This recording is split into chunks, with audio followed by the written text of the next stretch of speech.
C'est pour cela qu'il est écrit dans Actes chapitre 16, versets 25 à 26. Vers le milieu de la nuit, 2 personnes seulement étaient en train de prier et de chanter les louanges de Dieu. La Bible dit tous les autres prisonniers les entendaient. Est-ce qu'ils chantaient avec eux? Non.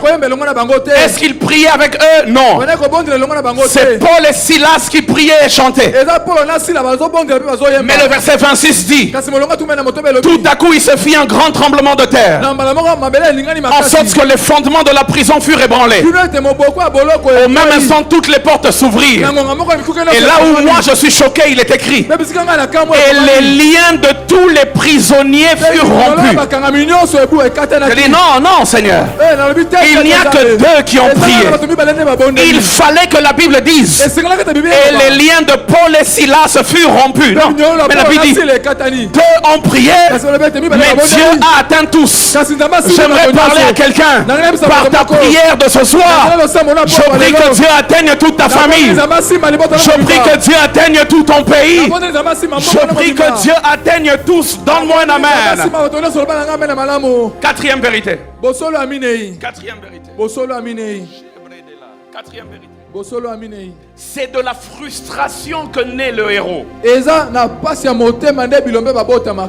Là où il y a frustration, il y a bien souvent indication de vocation. Gédéon dit au verset 13, ah mon Seigneur, c'est parce que c'est en français. Dans la version Lingala, ça doit être quelque chose comme ça. Ah mon Seigneur, si l'Éternel est avec nous, il doute même, si l'Éternel est avec nous, pourquoi toutes ces choses nous sont arrivées?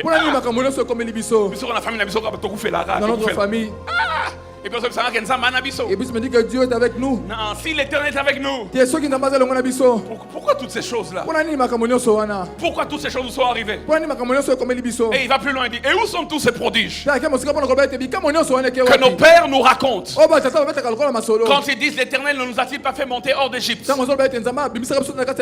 Et puis lui-même il conclut, il dit, maintenant l'Éternel nous abandonne. Il n'est pas avec nous, il nous abandonne. Et il nous livre entre les mains de Madian. C'est la parole d'un frustré. C'est quelqu'un qui a mal au cœur qui parle. Il donne à Dieu un cours d'histoire.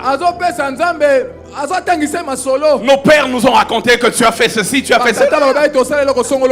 Nous on nous a raconté qu'au Congo là, il semble qu'en 1960 il y avait ceci, il y avait cela, on était au devant. Il y a tellement de choses. Mais aujourd'hui, il y a tellement de frustration. Mais j'aimerais parler à quelqu'un ce soir pour te dire que c'est de la frustration que naît le héros. La frustration mal gérée conduit à l'abandon. Laissons seulement ces histoires. Dans notre famille vraiment. On dirait laissons ces choses. Rien ne va plus réussir. Là où la frustration mal gérée conduit à l'abandon, la frustration bien gérée conduit à l'héroïsme. Et je suis en train de parler à quelqu'un. Prends toutes ces frustrations là, transforme-les en action pour le changement de ta situation. Là où il y a frustration, il y a bien souvent indication de vocation. La 5e vérité rapidement. J'ai dit que je pousse rapidement parce que je veux compris. C'est l'observation et même la comparaison avec la gloire passée qui amène le genre de frustration qui conduit à l'héroïsme. Il y a des gens, je répète cette phrase, c'est l'observation et même la comparaison à la gloire passée, avec la gloire passée, qui amène le genre de frustration qui conduit à l'héroïsme.